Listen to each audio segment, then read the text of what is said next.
Have you ever earnestly prayed and you felt God heard your prayer? Yet, when God began to act, you found that He was working at complete and utter cross purposes to you. That's how the disciples felt after Jesus fed the 5,000. Yet, Jesus comforted them by giving them one of the greatest statements He ever made about Himself. Ever since I was a kid, I've enjoyed watching the night sky. I remember one time I was 11 or 12 years old, and everybody had gone to bed one particular night, and I slipped out of the house. Across the road from our house was some vacant land, just wooded, and it was wintertime. I could see up through the trees. I watched the moon for a while out there. It was beautiful. Unfortunately, down the road, I saw some lights coming. So I thought, well, I don't want anybody to see me out here. That would be a little awkward. So I quick ran and hid behind a tree. However, the tree was too small, and as the people passed by, I saw the brake lights come on their vehicle. And I thought, oh no, they saw me. Well, they went on down the road, and I thought, I better go back inside. The next morning, my parents were laughing. Apparently, the neighbors called them and they said, there's somebody outside your house. And they said, oh, that's probably just Jeffrey.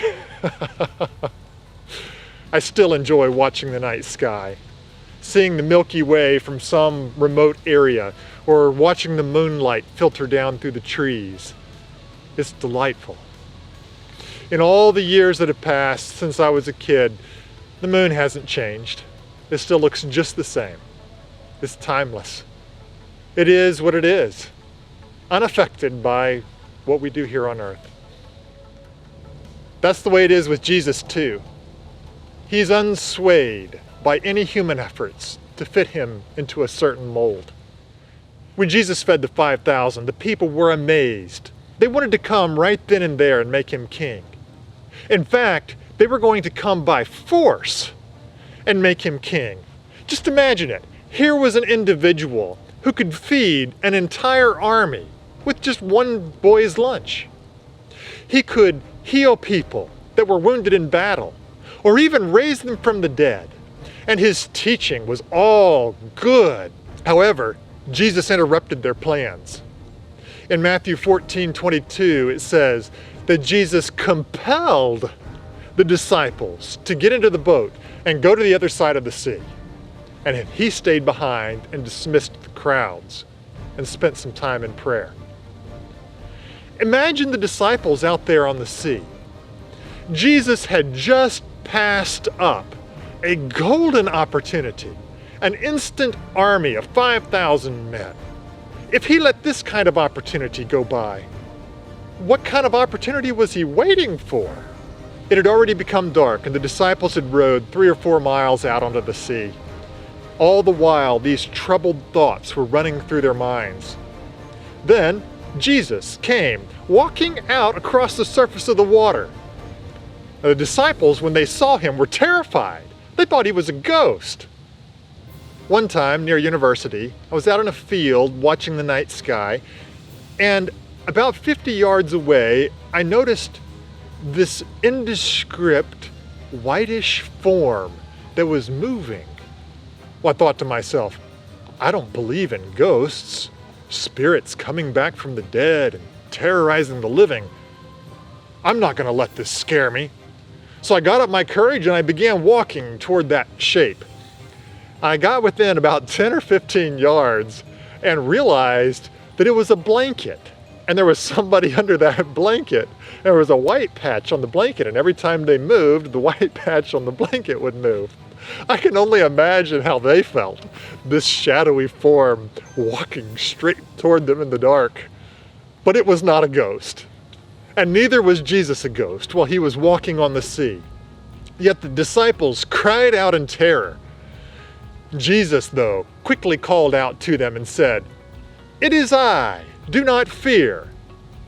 Now, the professor of one of my Greek classes said that every translation is an interpretation.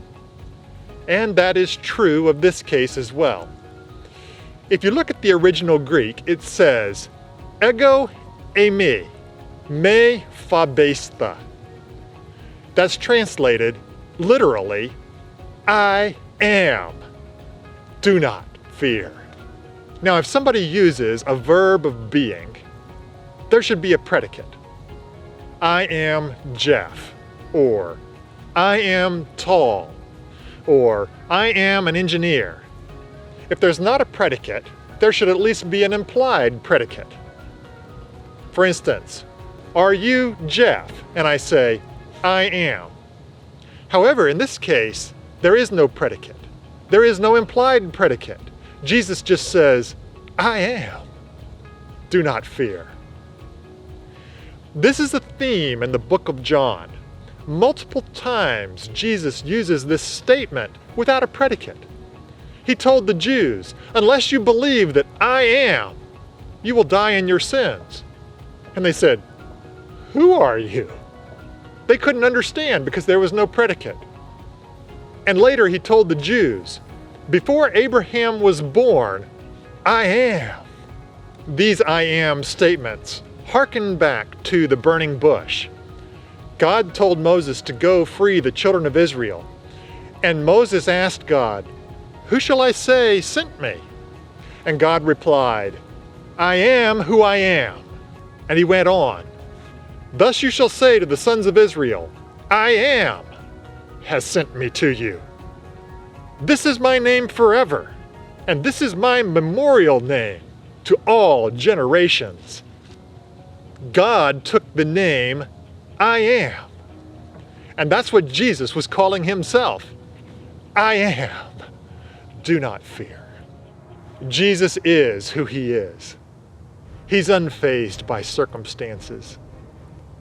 He is unfazed by popular opinion. He's completely comfortable with his identity and with his decisions. The foolishness of God is wiser than the wisdom of man. He feels no emergency. All power is his. I don't know what prayers you've poured from your heart in the agony of your soul, and yet God doesn't seem to be answering. However, I do know that Jesus is who he is. Jesus is the resurrection and the life. Jesus is the Good Shepherd. Jesus is the way, the truth, and the life. Jesus is the door to the sheepfold. Jesus is who he is. And you can rest in his care, and so can I.